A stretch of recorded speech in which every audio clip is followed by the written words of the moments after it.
synthesizing and releasing more epinephrine than norepinephrine by adrenal medulla. Why? Dr. Shah, is it because they have the cortisol and cortisol is a precursor to make epinephrine? Very good. Good job. So what happened? What is the job of cortisol? Cortisol is produced by adrenal cortex, and what cortisol will do? What is the job of cortisol? Cortisol is a stress response.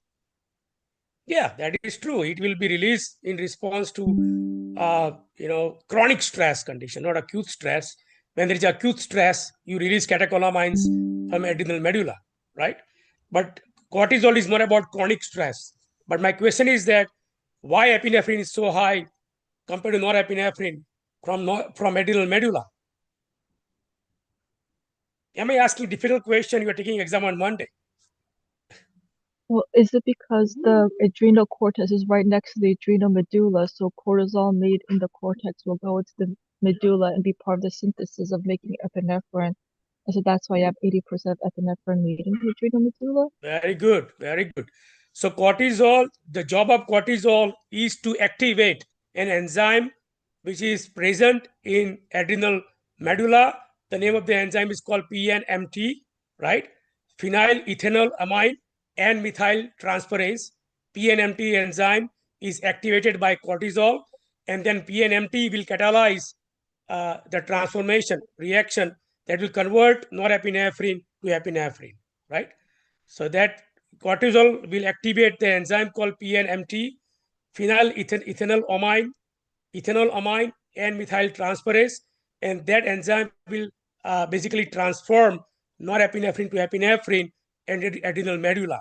So because of this enzyme and because of cortisol, they in adrenal medulla, norepinephrine, most of the norepinephrine will be transformed from norepinephrine to epinephrine. That's why the content of epinephrine, which is released from adrenal medulla, is so high compared to norepinephrine, which is so basically 80 to 90% of epinephrine is produced by adrenal medulla. Only 10 to 20% is produced by which is norepinephrine from adrenal medulla.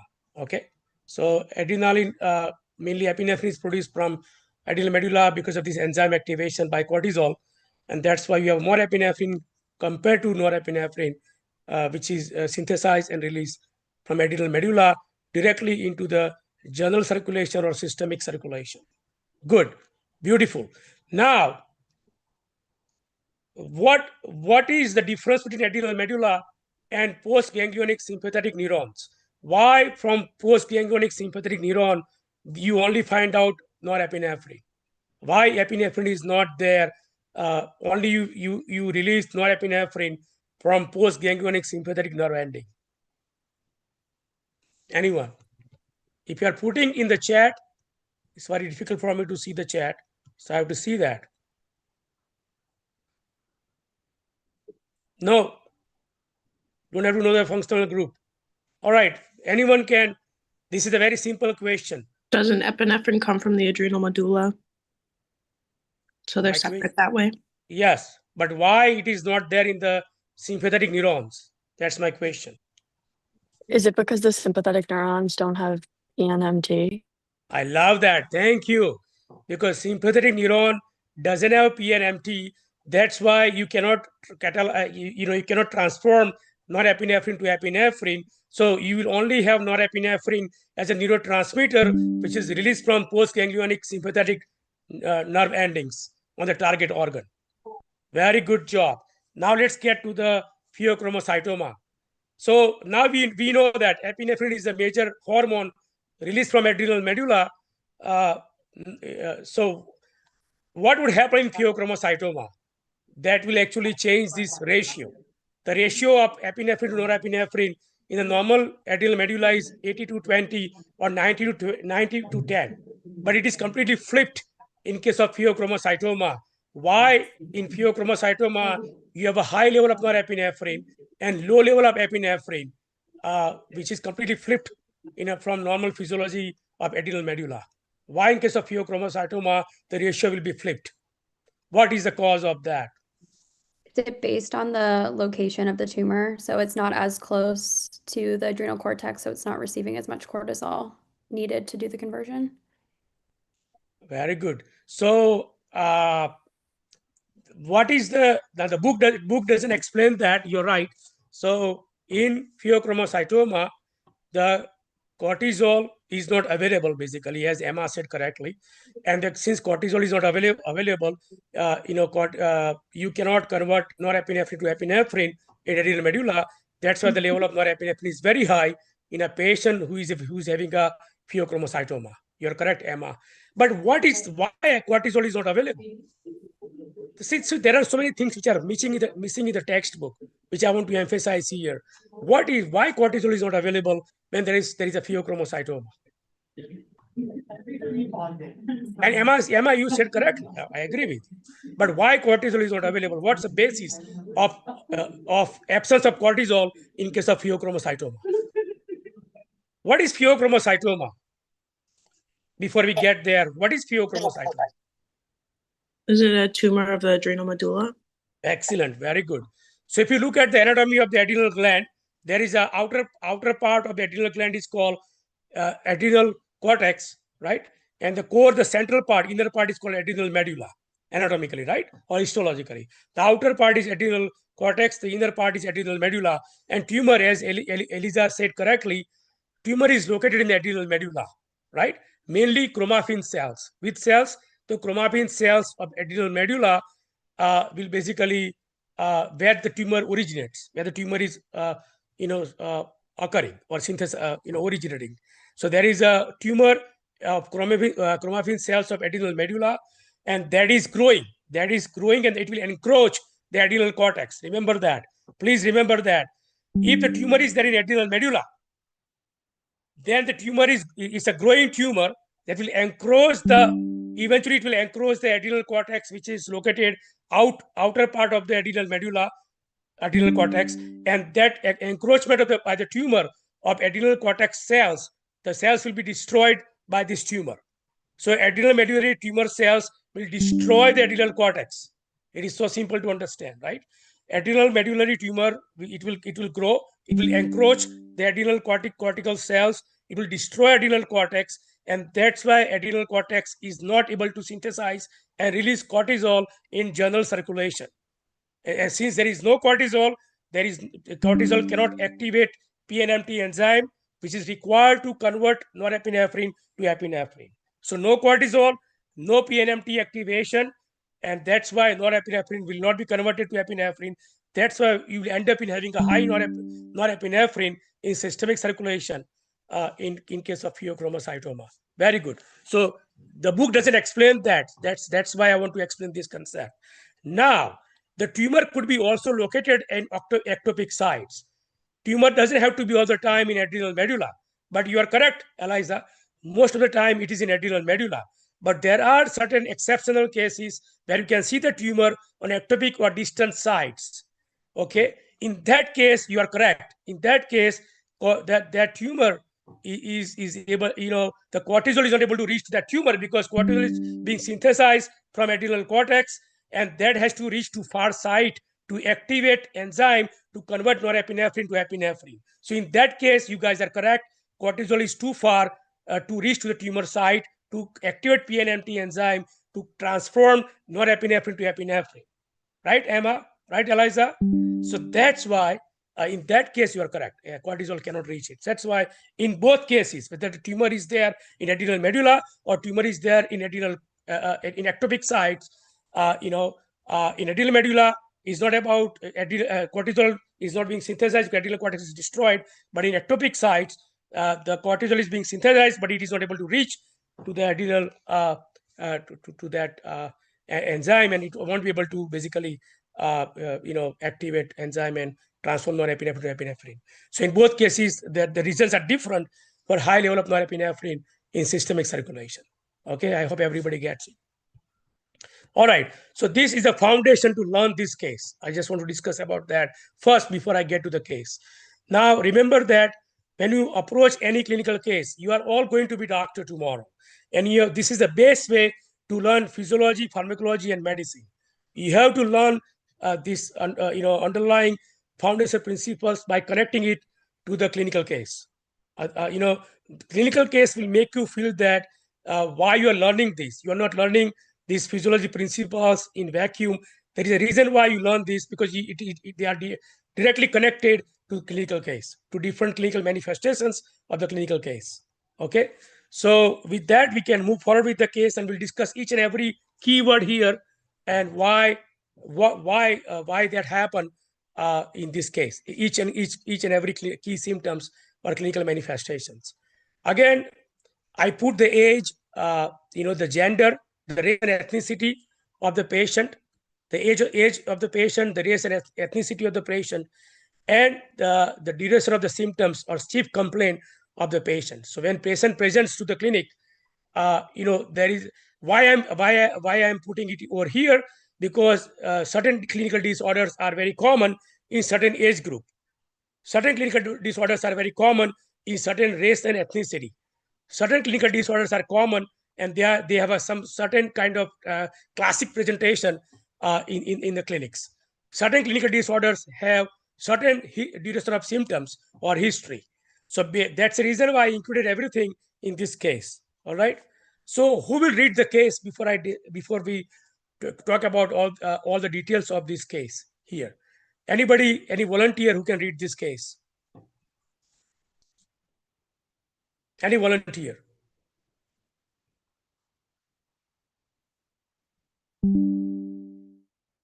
Yes, Andrew. Okay, thank you. I'll read it. So Maria Rodriguez, a 48-year-old Latina woman, presented to the clinic reporting a several-month history of episodic spells of racing and pounding of her heart, along with symptoms such as sweating, throbbing, headache, cold hands and feet, visual disturbances, nausea, and vomiting. During the examination, her blood pressure was significantly elevated at 220 over 120 millimeters mercury, and her heart rate increased to 110 beats per minute. The result of a 24-hour urinary UVMA test, a metabolite of epinephrine and norepinephrine, returned positive. A subsequent CT scan confirmed the presence of a 3-centimeter mass on her right adrenal gland, leading to the diagnosis of a pheochromocytoma. After appropriate pharmacological intervention, surgery was performed. Maria fully recovered. Her blood pressure returned to normal, and her other symptoms disappeared. Very good. So it's a happy ending, right, Andrew? There is a happy ending in this case. Now remember that you guys are in the first year DO program and in the master's program. So I'm not expecting you guys to learn how to diagnose the clinical situation at this stage of your career. It is too early or it is premature if I expect you guys to diagnose the clinical condition, okay? Because you have to go through first year and second year in order to come down to leading or pinpoint diagnosis in any case. So I'm not expecting you guys to know the diagnosis. I'll give you the diagnosis in the exam as well. As I gave you the diagnosis here in this clinical STEM, I'll give you the diagnosis in exam as well. So you don't have to worry about the diagnosis, okay? If I ask you to diagnose, it will be too early to ask this kind of question to you guys, because you have not learned, you have not seen the whole curriculum yet. So you obviously cannot come down to pinpoint or leading diagnosis. But my one piece of advice is this: when you read this case, when you have to analyze the STEM, you have to dissect the STEM. And the most important part for you guys as a tomorrow's physician is not to rely on technology, is to not to rely on lab investigations to diagnose any clinical condition. If you want to be a great physician, you have to come down to some kind of differential diagnosis based on the age of the patient, based on the gender of the patients, based on the race and ethnicity of the patients, based on the chief complaint and clinical presentation of the patients, based on the duration of the symptoms of the patients, based on the clinical manifestations, the symptoms and signs of the patients. Okay, and based on the physical examination of the patients that include inspection, palpation, percussion, and auscultation. There are 4 components of physical examinations. The DO students who take physical diagnosis course, I'm sure they know that. So in physical examination, there are 4 different components which play a critical role as an adjuvant to come down to differential diagnosis is inspection, palpation, percussion, and auscultation. Okay, so all of these together, you have to put all of these together as a doctor to come down to few differential diagnoses. And after that, you can use lab investigations and radio imaging. It could be radio imaging, could be X-ray, could be ultrasound, could be CT scan or MRI. That you can use as a supporting tool or an adjuvant tool to help you to make a pinpoint diagnosis or leading diagnosis. Okay. Unfortunately, nowadays, more and more doctors are relying on technology. That's not good. That's not good. Then there is no point of going through the whole medical school and taking all this pain to learn medicine. If you want to rely on lab investigations and radio imaging to diagnose the patient, that means they are not a good doctors. If you want to be good doctors, you have to come down to differential diagnosis. The lesser the differential diagnosis, the better you are as a doctor. Okay, so based on the age group, based on the gender, based on the race and ethnicity, based on the duration of symptoms, based on the clinical presentation, based on the clinical manifestations, symptoms and signs, based on physical examination. If you are a good doctor, you can come down to a very few differential diagnoses. And then you can use lab investigations and radio imaging to come down to leading diagnosis on pinpoint diagnosis. If I'm not teaching that to you in my course, I'm not doing my job.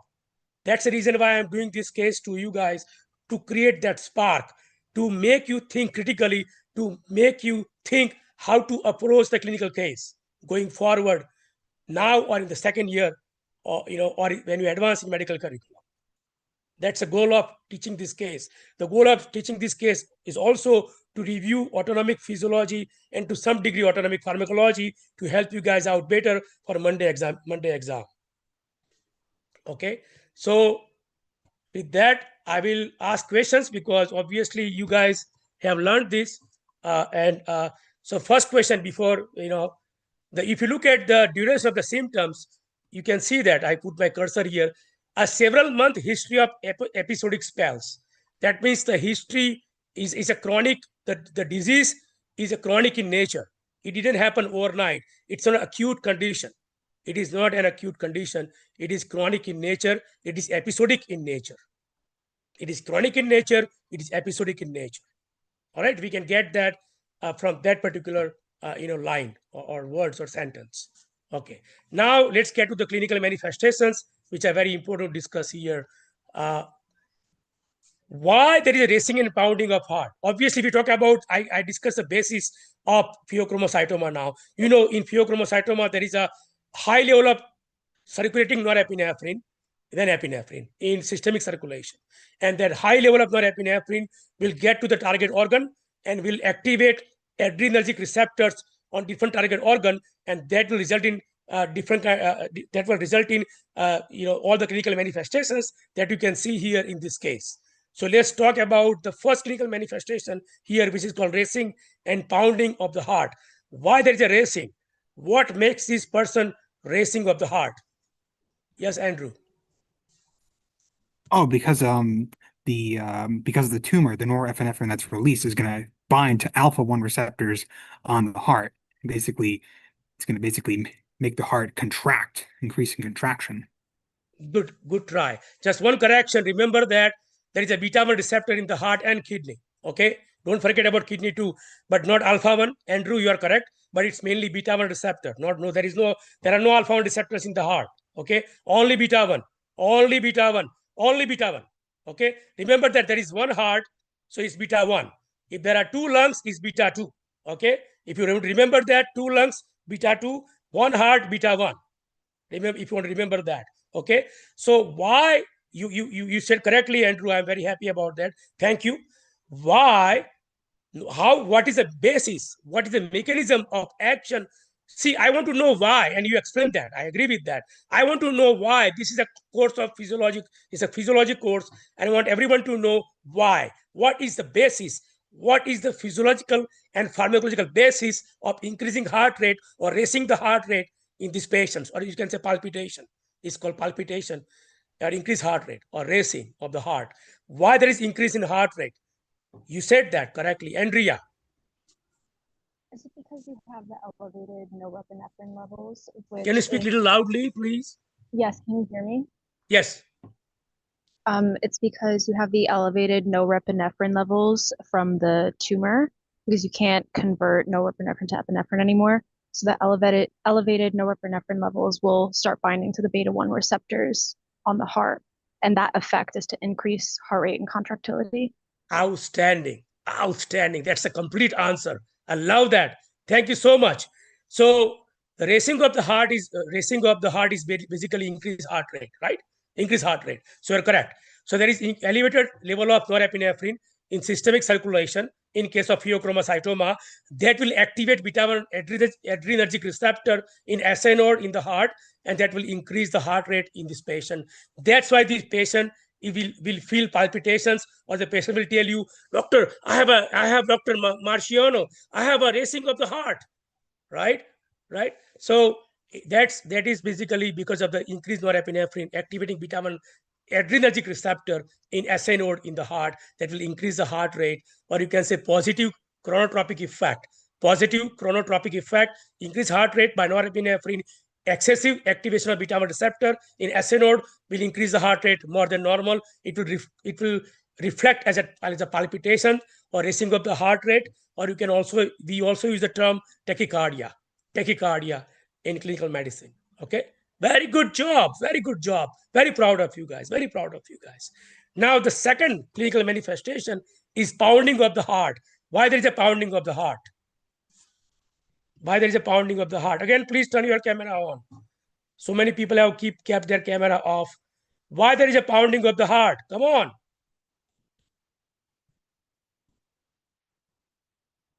Yes, Christian. It's also because of the binding to the beta-2 receptor, because it also increases like the contractility. I not love the that, but not speed. beta-2, beta-1, Christian. Beta-1, sorry, my bad. No, it's okay. I know, you know that. You just misspoke it. So again, one heart, one beta-1, you're correct. The beta-1 receptor, excessive beta-1 receptor activation will in the myocardium, okay, will result in increased force of contraction, or it will increase the myocardial contractility, and that will be reflected or come out as a symptom called pounding of the heart. Pounding of the heart. Very good. Racing, increased heart rate, pounding, increased force of contraction. They are both occurring because of excessive beta-1 receptor stimulation by elevated level of circulating norepinephrine in case of pheochromocytoma. Outstanding. Outstanding. All right, Mrs. Abraham, you have a question? Yes, sir. I do have a question. So it's mainly geared towards the MS, to be honest. So when it comes to that, when you talk about the chronotropin and onotropin from beta-1, is it because of the pathway with the calcium being released, and that's why? Yes. Stimulating the contraction? Okay, thank you. Yes, you're correct. That occurs to the G protein coupled receptor. Good thing you brought it up. I don't want to get into that, but it's a signaling pathway mechanism. And I work extensively on my research on G protein coupled receptor pathway. G protein coupled receptor pathway is a major pathway or major receptor that pharma company designed the drug. More than 70% of the drug is designed to target G protein coupled receptor and G protein coupled receptor pathway to treat clinical disorders in this world. More than 70% of the drugs are synthesized, directed, and designed to target that G protein coupled receptor signaling pathway to modulate the disease outcome. Okay, good question. And I have made a video on that.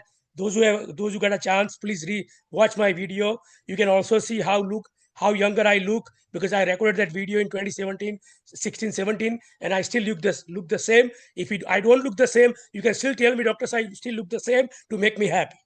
Okay, please watch my video at least to see me and compare how young I am. Okay, but I'm definitely, on a joke apart, you please watch that video. You will learn that a lot from watching that video. I have made that whiteboard video that explains the real-time changes that occur after G protein coupled receptor activation or inhibition and downstream, how that will activate the downstream signaling pathways in cytosol, and how that will change the physiological outcome or pharmacological outcome when the receptors are inhibited or stimulated with different autonomic compounds or cardiovascular compounds in the patients. All right. I'll come back to you. I mean, hold that thought to you. I'm going to come back to you. What is the reason of sweating? This is exactly how you can learn physiology and pharmacology and medicine. If you do not learn this way, I don't know. I cannot guarantee you how great you will be. This is the only way you can learn physiology and pharmacology and medicine. That's the only best way to learn this subject. Why sweating? This is the most difficult part. Why sweating? Yes.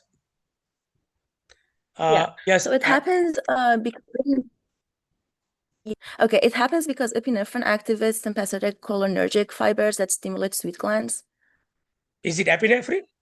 Yeah, epinephrine activates sympathetic cholinergic fibers, which stimulate the sweet glands. It's mainly ACH, right? So remember that, not epinephrine. It's an exception. Remember that. So obviously in pheochromocytoma there is high norepinephrine. Number one, right? Set up. So the epinephrine is out of these, right? So it is mainly ACH. That's an exception, right? Which is released from the postganglionic sympathetic nerve ending on the sweat glands, right? So that ACH, which is released from the postganglionic sympathetic nerve ending, which is an exception. Remember that, please.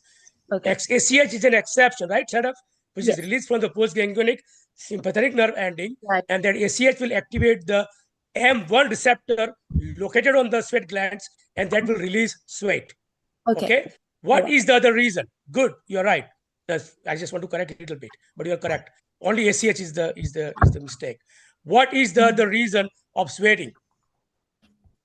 Dr. Shah, is it because of activation of the alpha-1 receptors? And who said that? Jasmine, I love you. Hi. Take my big hug to you. Thank you so much. So it is because it's called stress response, right? It's a stress response. It's a thermoregulatory response. So in that, thermoregulatory is basically because of the M1 receptor by ACH, which is released from the postganglionic sympathetic nerve ending. That's an exception, right? And the other hormone, other receptor, which is activated by norepinephrine on sweat glands in response to stress, is alpha-1 receptor, right, Jasmine? Alpha-1 receptor. So norepinephrine will activate alpha-1 receptor in the sweat glands, and along with ACH effect on the M1 receptor together, they will release sweat. Everybody's following it? ACH released from the postganglionic sympathetic nerve ending on the sweat glands, which is exception. It's an exception. Okay, that will activate M1 receptor on sweat glands, release sweat. In addition to that, norepinephrine in pheochromocytoma will activate alpha-1 receptor located on the sweat glands, and that will also result in increased sweat production. That's why there is a more sweat in this patient. ACH on M1 receptor, norepinephrine on alpha-1 receptor on sweat glands. Okay, good. Now, what is the other reason of sweat? See, this is called critical thinking. If you watch video, which is good. If you read textbook, it's good. But if you do not think this way, and that's my job. That's actually I'm trying to do whenever I teach my class. I want you to think critically. Just don't go by the book because book says this. No, think more than that. Okay, what is the other reason of sweating?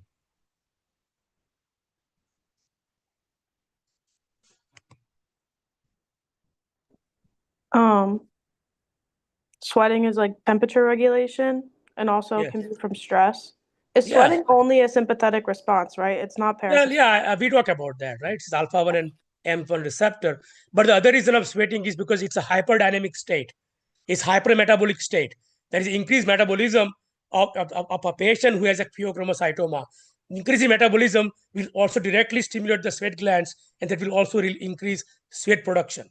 Okay, to regulate the temperature, to control the temperature of the patient. It's a hyperdynamic state. It's like a hyperthyroidism. Okay, like a hyperthyroidism. Pheochromocytoma is a hyperdynamic state that there is increased metabolic rate, and that increase in metabolism will directly stimulate the sweat glands to secrete, to release, to produce more sweat. So are you saying like the increased heart rate and everything is increasing the body temperature, which is why you're Yes, sweating to cool exactly. yourself down? You're Okay. correct. Good. You're correct. Yes, all right. So we got the sweating. You're correct. We got it's a hyperdynamic state or hypermetabolic state, basically. That includes everything, increasing heart rate, increasing force of contraction, everything is increased. Very good. Yeah, okay, I'll take some questions before I get to the next. Yes, Andreas. Hey, Dr. Shah, I just had a question about the sweat glands. So I thought Yes. it was M3 for the sweat glands. Yeah, there is M1 and M3 both there. So it depends. Not all of the time M3, there are M1 and M3, both receptors are there. So there is a controversy on that. That's why I didn't want to get into that. So there are Yeah. both receptors M1 and M3 found out in sweat glands. So there is a controversy on that. But there are M1, M3, and alpha 1, both. All of them are there. And then for norepinephrine, it would also be alpha 2, right? No, alpha 1. Alpha 1. Okay. Alpha 2 receptors are not there in the sweat glands. Alpha 2 receptors are No, I'm heteroreceptors. saying in general, not in the sweat glands, just in general. Like it'll be alpha 1, alpha 2, and then beta 1 for norepinephrine for the receptors. That's true. Norepinephrine doesn't have any effect on beta 2. Norepinephrine is mainly alpha 1, beta 1, and beta 2. That's true. Oh, thank you. All right. All right. Jessica. Yeah, so as far as sweating, you said that norepinephrine also causes the sweating, but is that only because of the diagnosis here, or is that in general? No, it does. It does. Whenever there is an anxiety state, people get sweating, right? So norepinephrine will directly activate alpha 1 receptor. And also there is a more ACH, because ACH is an exception, which is released from the sympathetic neurons. So they both work together to increase the sweat. And But different area of the body. Because okay, but that's always there doesn't need to be. There doesn't need to be a tumor anywhere. It's always going to be norepinephrine and acetylcholine. Okay. Yeah, but in this case, there is excessive sweating, right? Because there is so much of norepinephrine. You follow what I'm saying? Okay. Yes or no? Yes. Thank you. Okay, good. All right. All right. Let me finish, and I'll get to throbbing headache. Why? What is the cause of throbbing headache?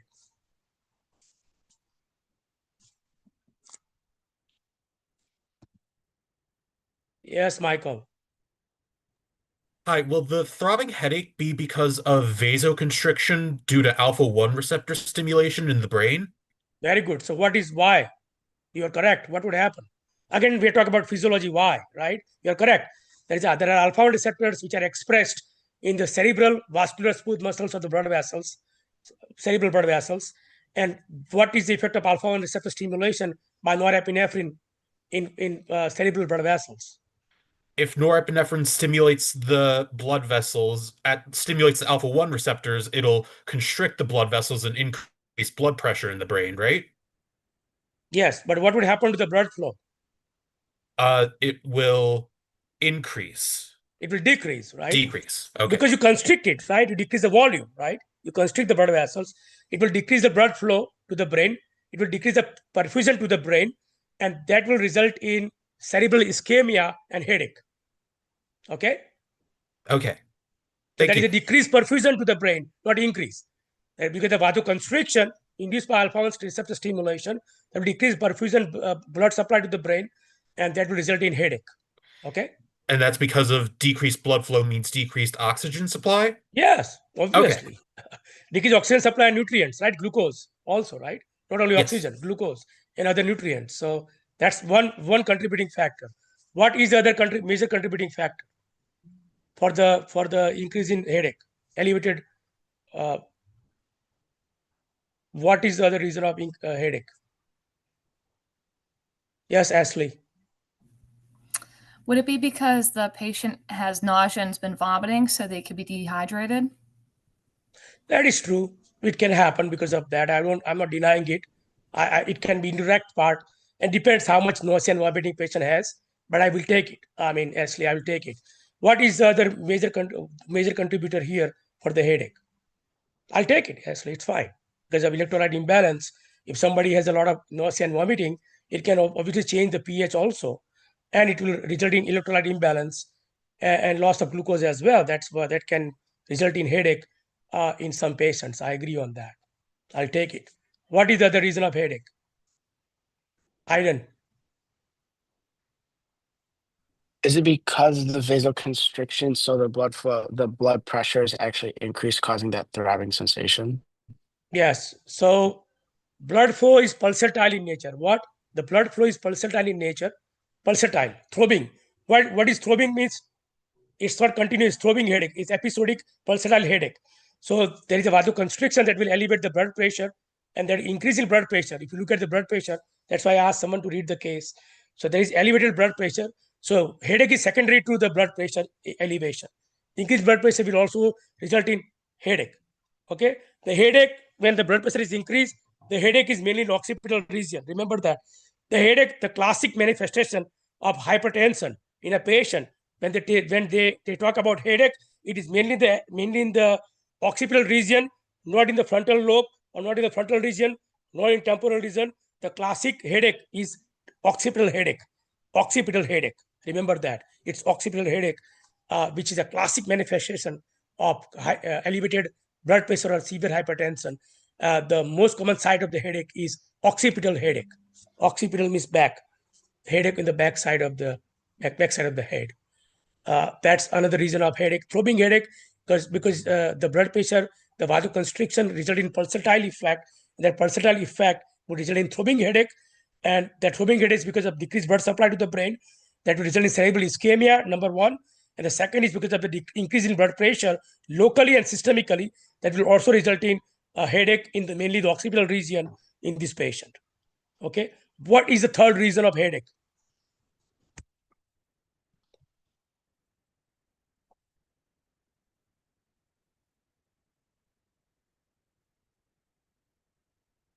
Is it because the beta 1 receptors are also being stimulated, so the heart rate increases, so you have like faster flow?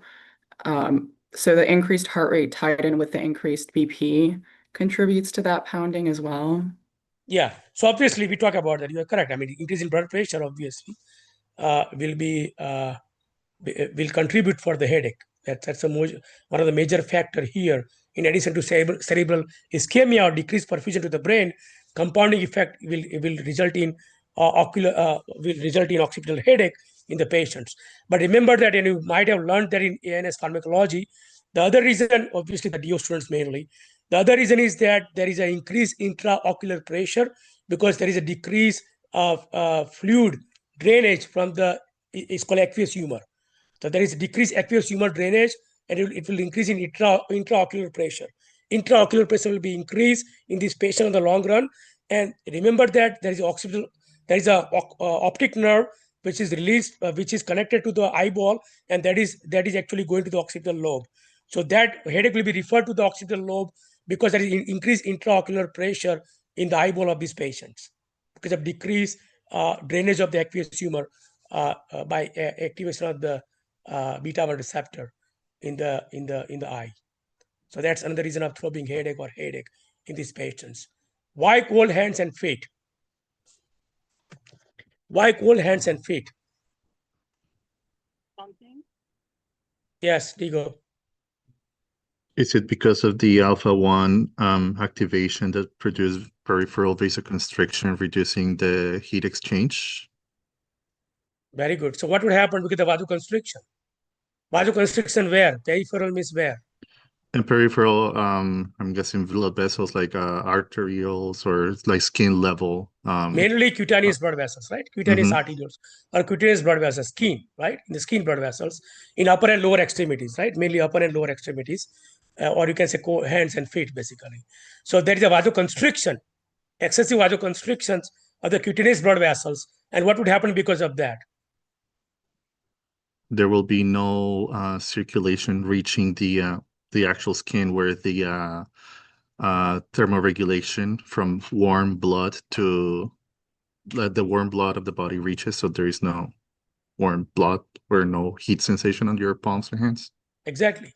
So obviously, one common logic here is that, and you said correctly, is that there is decreased blood supply to the extremities, right? So less blood is flowing to the extremities that will make these hands and feet cold.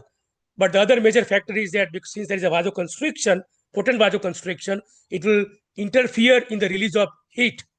Okay, the heat will not be dissipated from the cutaneous blood vessels to the environment. It will conserve the heat, it will preserve the heat, right? So heat will not be released. So that's why the patient, when you touch to the patients with the back of your hand, you will feel cold hand and cold feet because heat is not coming out from the blood vessel. It will just be conserved inside that. So you cannot dissipate that or release the heat, and that's why. And there is decreased blood supply to the extremities that will make the patient's hands cold, extremities, cold feet, hand and cold feet. But the patient himself will feel very hot. Why patient is feeling hot? So if you touch the patient, there is a cold extremities, but the patient himself will feel hot. Why? If you ask patient will tell you he is feeling very hot. Why?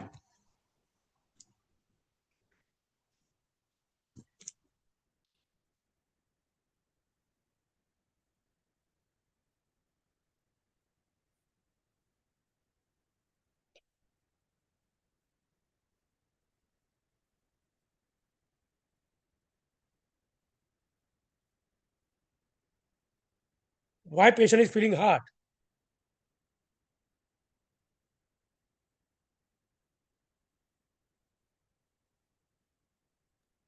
Dr. Shaw, is it because of excess norepinephrine and epinephrine? Yeah, but why the patient will feel hot? Because they cannot crank up their body's metabolic rate? Yeah, they cannot release their heat, right? The heat is conserved. They cannot dissipate that heat because there is a potent vasoconstriction. If they cannot release the heat, the patient will feel hot, right? Patient will feel hot. But when you touch the patient, you'll feel cold because the heat is not released. And there is decreased blood supply to the extremities. Okay, that will make the patient cold hands and feet. Okay, now next is visual disturbances. Why there is a visual disturbances? Why there are visual disturbances? Is it because of the intraocular pressure increase compressing the optic nerve? Very good. That's a very good point. What else? I like that. Sadaf. Severe hypertension and vasoconstriction. Okay. That will decrease blood supply. What is the other major reason? True. Is it because of mydriasis? Very good. Why mydriasis? Alpha-1 activation? Very good. So what is the mechanism? That's a good question. See, why is always important, and you are right. Norepinephrine will activate alpha-1 receptors located in the which muscle of the iris? Is it the pupillary muscle? Yeah, but which muscles? It's pupillary muscles. Oh, the radial muscle? Radial muscles. Very good. Yes. So radial muscles are arranged like a spokes of the wheel, radially, and when they contract, it will pull the pupil apart, right, Dhruv? It will pull the pupil apart. The dilation of the pupil, mydriasis will occur, and that will result in loss of accommodation reflex, because you cannot accommodate when you try to see the object from far to near object, the pupil will not be able to constrict or will not be able to accommodate, and that will result in blurring of the vision or visual disturbances. What is the other reason?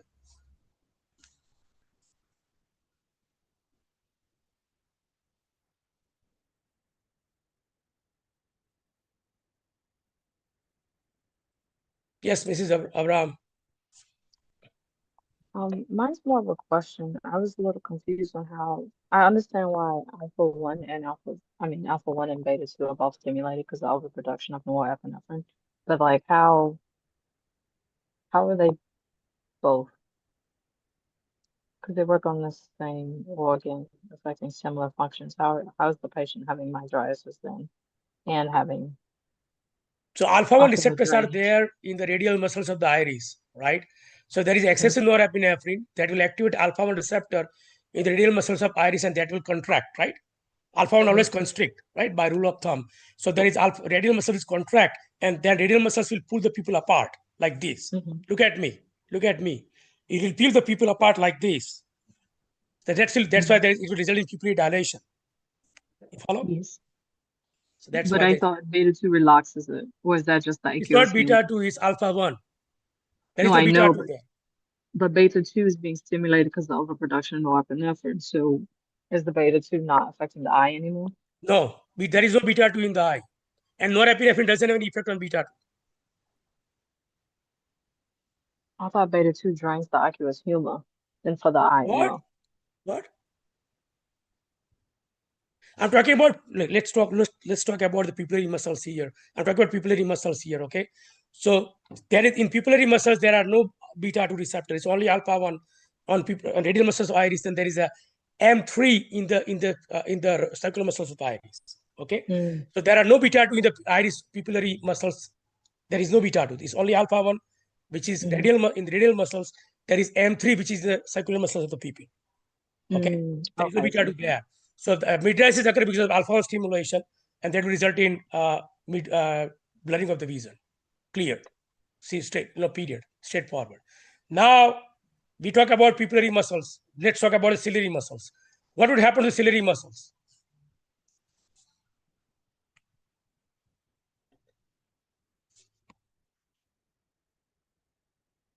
Please focus on what I'm talking, right? Don't let's not get to some other things. So we talk about pupillary muscles now. Let's get to the ciliary muscles now. What receptors are there in the ciliary muscles, and what is the effect of norepinephrine on ciliary muscles? The alpha 2 receptors will be stimulated, inhibiting what's it called, aqueous humor release. That is true. But what is the effect of ciliary muscles? Norepinephrine. Will you relax or contract?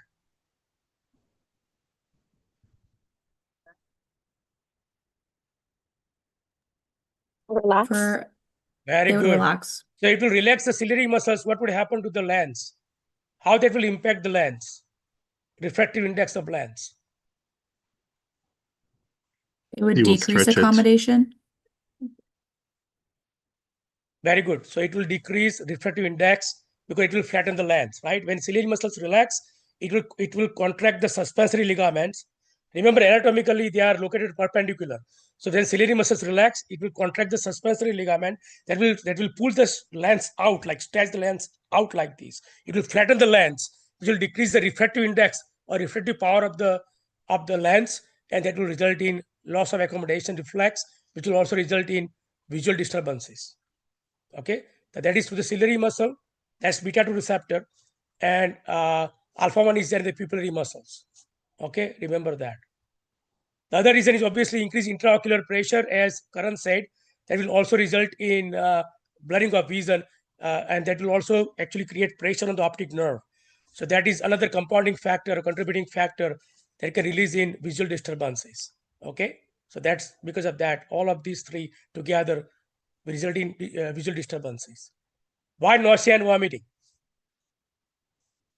Why nausea and vomiting?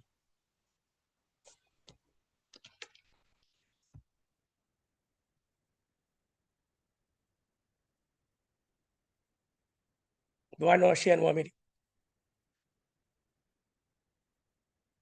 What is the effect of norepinephrine on GI smooth muscle? Alpha 2 receptor stimulation would reduce acetyl, well, activates the GI. Okay, reducing so that's a heteroreceptors, right? So that indirectly inhibit ACH release, right? Because the synapse at the same sympathetic parasympathetic, and the alpha receptor activation is inhibitory effect. So it will decrease the release of ACH, right? And then decrease ACH release will decrease motility of the GI tract, right? That will result in stasis of the food, which will result in nausea and vomiting because it will increase the intra-abdominal pressure or intragastric pressure that will result in nausea and vomiting. I agree. What is the other effect of norepinephrine? Direct effect of norepinephrine. Which receptors there are those? And they're also decrease insulin secretion. Yeah, but what are the receptors with norepinephrine? Let's talk about the major part here, Let's not deviate from the major part here. Andrew. Oh, pardon, would it be the beta 2 receptors? Very good. Where do you find out beta 2 receptor? Oh, on the GI tract, the walls. In the of wall of the GI tract, right? So that will be excessively stimulated, beta 2, and that will relax it, right? It will relax the wall. And what about alpha 1 receptor? In the sphincters, right? So alpha receptor always contract, right? It will result in contraction. So that will result in sphincter contractions, and that together will result in decreased GI motility, increased stasis of the food, increased intragastric pressure, and that will result in nausea and vomiting. Clear? Very good. What is the other reason of nausea and vomiting? The catecholamine will directly stimulate the chemoreceptor trigger zone in the brain, and that will also result in nausea and vomiting. Catecholamines. The norepinephrine will also result in alpha 1 stimulation in the vestibular cochlear apparatus, and that will also destabilize the vestibulo-cochlear apparatus in the inner ear, in the inside the ear. It will also result in imbalance and nausea and vomiting. Okay, so these are all the reasons why there are nausea and vomiting. Vestibulo-cochlear apparatus, direct effect on GI smooth muscles, and the direct effect of catecholamines on chemoreceptor trigger zone activation, and will result in nausea and vomiting in this patient. Now, why the blood pressure is elevated? Why the blood pressure is elevated? I'll answer all your questions later on, because I know you have a meeting. There is a town hall meeting with the dean. So I don't want to really go beyond 12, but I'll stay back and answer your questions, those who have questions, and ask me question at that time. Just don't disappear. Okay. I'll stay back on the Zoom. Why the blood pressure is elevated? Because of the activation of the alpha 1 receptors is constricting the blood vessels. Very good. Why? Because of the excess release of epinephrine and norepinephrine. Mainly norepinephrine, but what is the effect of alpha 1 stimulation in vascular smooth muscle? You are correct. What would happen? That will raise the blood pressure. The constriction Very raises good. the blood pressure. Exactly. So there is a vasoconstriction, a generalized systemic vasoconstriction that will increase the total peripheral resistance, which will increase the blood pressure. That's a vascular mechanism, right? That's because of vascular mechanism. What is the other cardiac mechanism that will contribute in increasing blood pressure? The heart, no, that's B1. Contracting of the heart. Very good. Which receptor? B1. Beta 1 receptor. So what else can occur besides increasing contractility? We talked about that, right? Earlier. That's why we are going step by step. It also increases the heart rate. Very good. So beta 1 receptor stimulation will increase the heart rate, will increase the force of contraction, will increase the conduction velocity, right? So they all together will increase the stroke volume and cardiac output. When you increase cardiac output, it will increase blood pressure. So blood pressure is increased by two mechanisms: cardiac mechanism, mainly beta 1 receptor stimulation, and blood pressure is increased through vascular mechanism. That is because of the alpha 1 receptor stimulation. Good job. So that's why blood pressure is elevated. Would the phenylcarcinoma also affect angiotensin release? Yes, good point. How? That's a renal mechanism. Well, it's on the kidney, so you probably destroy the producers of angiotensin, and angiotensin No. works. It will. There are a beta 1 receptor in the kidney. Okay, you are partially correct. Let me correct you. So there's beta 1 receptor. Remember that beta 1 is not only in the heart. So there is a nephro mechanism, beta 1 stimulation by norepinephrine and epinephrine to some degree will increase renin, and increase in renin will increase angiotensin 2 production. And angiotensin 2 is a powerful vasoconstrictor, right? Look at the name angiotensin, powerful vasoconstrictor that will also increase blood pressure. So cardiac mechanism, vascular mechanism, and kidney mechanism, they all play together a critical role in increasing blood pressure in this patient. Okay. So all three together will increase blood pressure. Beta 1 in the heart, beta 1 in the kidney, and alpha 1 in the vascular smooth muscle. Very good. Now we talk about increase in heart rate. So that you guys know about that. Mainly beta 1 effect, right? So now we look at the urinary metabolites, VMA. So we look at the metabolites in the urine. Why we look at metabolites in the urine, but not in the blood?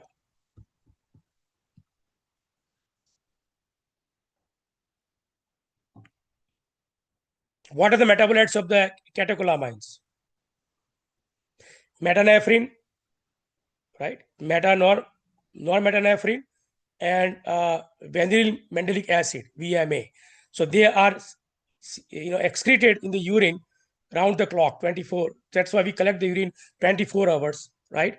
And they are there. We do not use the plasma or blood samples because in the nature of the disease is episodic in nature, right? So you may miss that. You take the blood sample randomly, you may miss that blood, metabolites in the blood.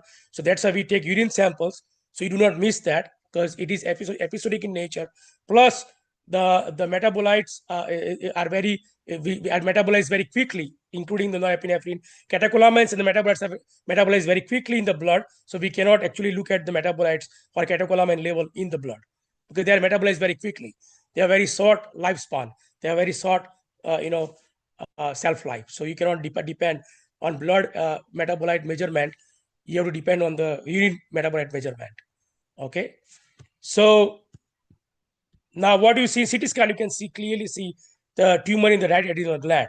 And that's why we came down to the diagnosis of pheochromocytoma. Now, how would you treat these patients? You have to plan the surgery in this patient.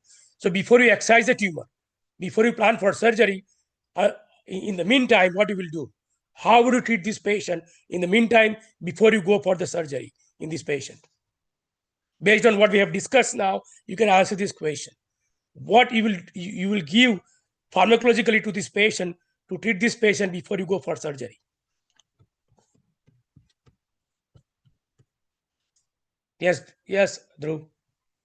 We can give him phentolamine, or we can give him phenoxybenzamine, and then also we can give him a beta blocker as well on top of that. Okay, so why alpha-1 blocker? Why phenoxybenzamine is a non-selective alpha blocker, so usually don't use that. I know book says that, other people say that, but it was used in the past. It's non-selective alpha blocker. So we don't want to use phenoxybenzamine. We want to use selective alpha-1 blocker. So yes, alpha-1 blocker and beta-1 blocker. We use alpha-1 blocker and cardioselective beta-1 blocker. But why we use that alpha-1 blocker and beta-1 blocker? That's the question. Well, Based those on are the what you have pathways that are discussed, right? the most overactive and based on the symptoms of what we discussed. Exactly. So you want to decrease alpha-1 stimulation to decrease the blood pressure, right, Dhruv? Mainly?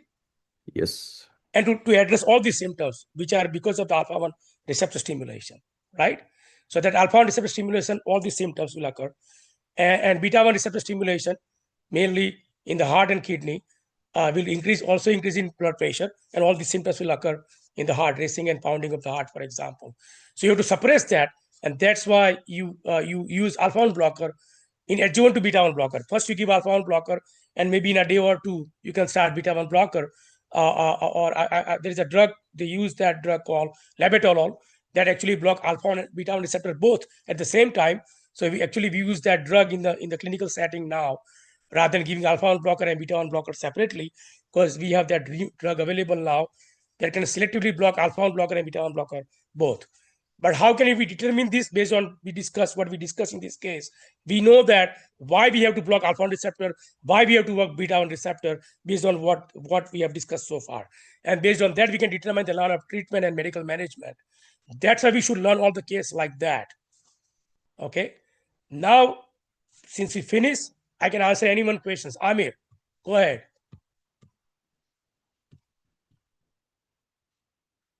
Hi, Dr. Shah. Yes. So, my question is that I understand, so one, for sweating, when it comes to the sympathetic postganglionic neurons, Yes. African sweat glands are emotional sweating, which is why it Yes. responds to adrenergic receptors. But then Yes. there's an exception. It can also release small amounts of acetylcholine, which can respond to mainly eccrine sweat glands. So that's for stress. Yes. Yes. So that explains why it can activate both. And muscarinic, I know, also is involved in it. So that's kind of like explains the sweating mechanism for sympathetic neurons, for postganglionic, I mean. Yes. So, okay, so that's one thing. And number two is I understand when you were talking about But before you go forward, that's why I said that it's area selective, right? Like, like armpit, certain areas have certain kind of glands and other areas have other kind of sweat glands. So based on nature of the glands and location of the glands, anatomical locations, you have a different kind of, the sweating will occur at different area. Right, makes sense. Yeah, that's true. Right. And the second thing is that you mentioned norepinephrine being like the causes of like these effects, which I understand for pheochromocytoma, but could epinephrine also be binding to these receptors that are causing the pounding of the heart, the sweating, the throbbing, Yeah, and of course, headache? of course. Okay, cool. Just But the making sure. level of epinephrine is so tiny. I mean, I told you 10 to 20%, but sometimes it is very low. It's mainly norepinephrine, right? Because it makes Sure. sense because there is no enzyme, there is no cortisol, Yes. right? So obviously, I would say 95% is norepinephrine. Okay, but to avoid confusion to you guys, because the book says 80 or whatever, the other people say, I don't want to make it more complicated for you guys, but it's mainly norepinephrine. There's very, very little epinephrine that plays any role here in this case. Yeah, because the textbook said opposite. It said more epinephrine. Yeah, that's why it confused me. No, textbook is right. You don't get my point. Textbook says correctly, still norepinephrine. Textbook is not incorrect, but textbook says 80% norepinephrine or any. That's my point. Is not 80%. It's more than 90% norepinephrine in pheochromocytoma. Okay, I got it. Thank you, Dr. I Shah. I mean, appreciate that. Okay. Yeah. Let's that not makes get perfect sense. Thank you. let's not spread confusion here. The book is correct, but my point is that it's not 80%. It's more than 80-90%, which is norepinephrine in pheochromocytoma. You follow? Yes. Yes. There is a very tiny epinephrine, 5%, sometimes 10%, sometimes less than 5%. So epinephrine effect is very tiny on target organ. It's mainly norepinephrine in pheochromocytoma. Yeah. Okay, Amir? Oh yeah, it makes sense. It's just the reason why I understand completely what you're saying, because you're absolutely right. Is what it says. But it says here that for the adrenal medulla, there is a preganglionic neuron origin. Activates chromaffin cells, and it says that it's 80%. It says 80% epinephrine and 20% norepinephrine. But that's normal. That's normal adrenal medulla physiology. That's not pheochromocytoma. That's normal. Okay. Okay. So for the chromocytoma, it's because a PMNT is lacking. Exactly. Oh, okay. So it's that's one of the reasons why I discuss it before I discuss the case, just to give you the foundation that what is the normal adrenal medulla will secrete. Normal adrenal medulla will secrete mainly epinephrine, more epinephrine than norepinephrine. Okay. I got it, but in that particular, in pheochromocytoma, the ratio is almost reversed, flipped. Oh, okay, that makes sense. And with the I love your questions. This is called directed questions. I love it. I love that. Good. Go ahead. Go ahead. Okay, thank you. I was just saying, would the volume of secretion also change, or like not that much? But the sweat glands also, somebody said that, I don't know, M3 receptor, but remember that there are two receptors, M1 and M3, both on CNS and sweat glands. They both are activated by ACH from sympathetic neurons. So not only M3, M1 receptors are also there. Okay, and alpha 1 receptor. M1, M3, muscarinic, and alpha 1 receptors. Okay. Got it. Thank you very much, Dr. Shah. I appreciate that. Yeah. Okay, good. Good. I love their questions. Thank you. Yes, Maria. So I have two questions. The first of which is, we're talking about norepinephrine in excess with the tumor. And you mentioned that there is accessory beta-2 stimulation, which was the reasoning for the nausea and vomiting. But no. Beta-2 stimulation where? I'm sorry, repeat. What? Say that again. The beta-2 stimulation causes relaxation in the GI tract. Which is true. That is true. Yes. So I was curious as to why that was your reasoning for the nausea, as opposed to the stimulation of alpha-2, which inhibits the PNS from leading to the release of acetylcholine. So because alpha-2 is more stimulated by norepinephrine and beta-2 is mostly stimulated by epinephrine as opposed to norepinephrine. Well, I love your question. Outstanding question. Outstanding question. This is critical thinking. This is exactly the kind of questions I would like to be asked. Okay, rather than deviating too much away from the case and asking questions which has not directly connected to the case. I love this question. Love these questions. And if you heard this, Maria, I think Diego, the MS students, asked me that, and I answered that. So you're correct. Norepinephrine will also activate alpha-2 receptor. Remember that. And alpha-2 receptor is inhibitory in nature, Maria. They are presynaptic and also postsynaptic, but mainly presynaptic. Okay. And when norepinephrine will activate alpha-2 receptor, it will inhibit the release of ACH. because they synapse, sympathetic and parasympathetic neurons synapse in GI tract. Okay, in GI. Right. Okay, so when you have monoepinephrine and norepinephrine, epinephrine, well, epinephrine, epinephrine, they both will activate alpha 2 receptor, right? In GI, right? Mhm. So they will inhibit release of ACH from parasympathetic neurons. Agree? Right. And that will decrease the effect of they will decrease the effect of ACH released from the parasympathetic, right? Right. So they decrease ACH. It is inhibitory in nature, right? Right. Yes. So if ACH is decreased, what would happen to GI motility?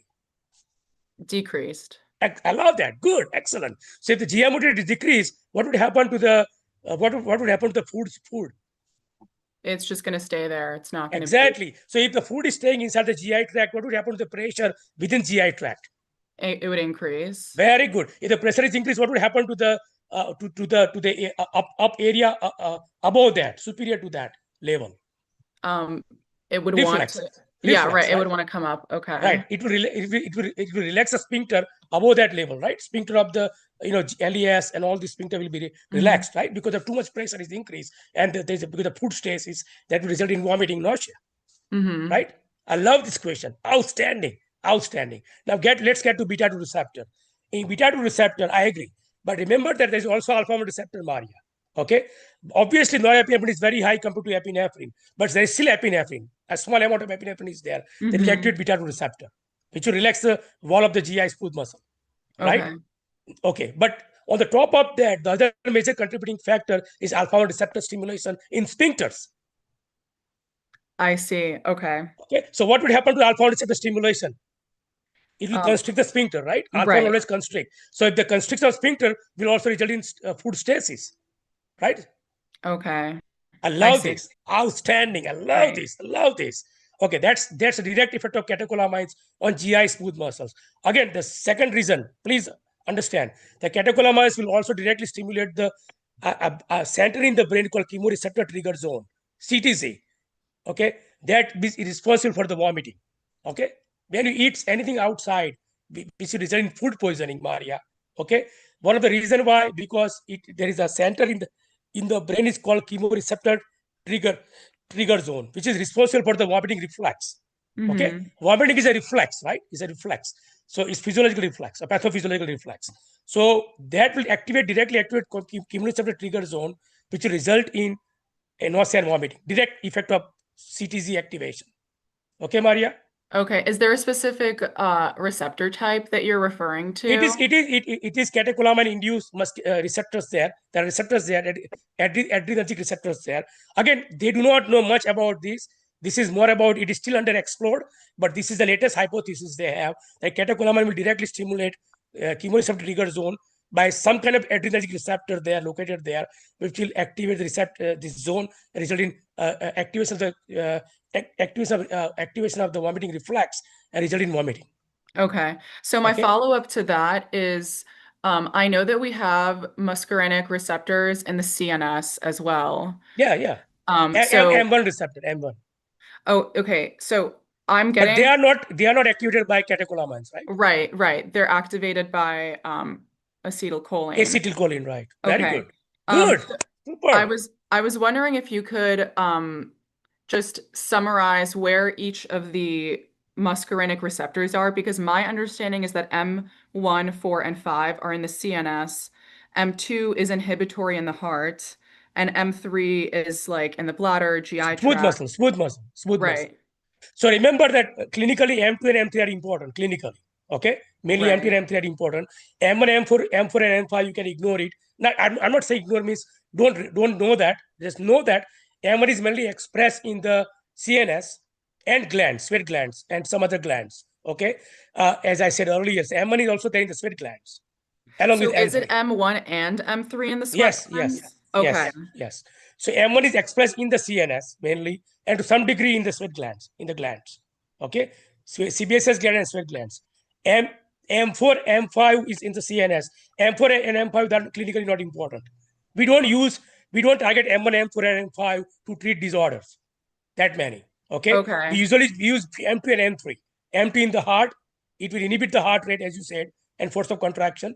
And M3 is in the bronchial, in the smooth muscles, like bronchial smooth muscle, GI smooth muscles, bladder, right? Yeah. So I am concerned about M1, M4, M5 because we're talking about muscarinic antagonists and they can lead to sedation. Yeah. I think somebody emailed me yesterday, that you or someone. I explained that in the email. Someone actually emailed me yesterday about that, and I can forward that email to you. But it is true that it is some of these receptors are, because they are. It's more like a pharmacology part, right, Maria? It's not physiology part. So that's why in physiology our focus is mainly M2 and M3.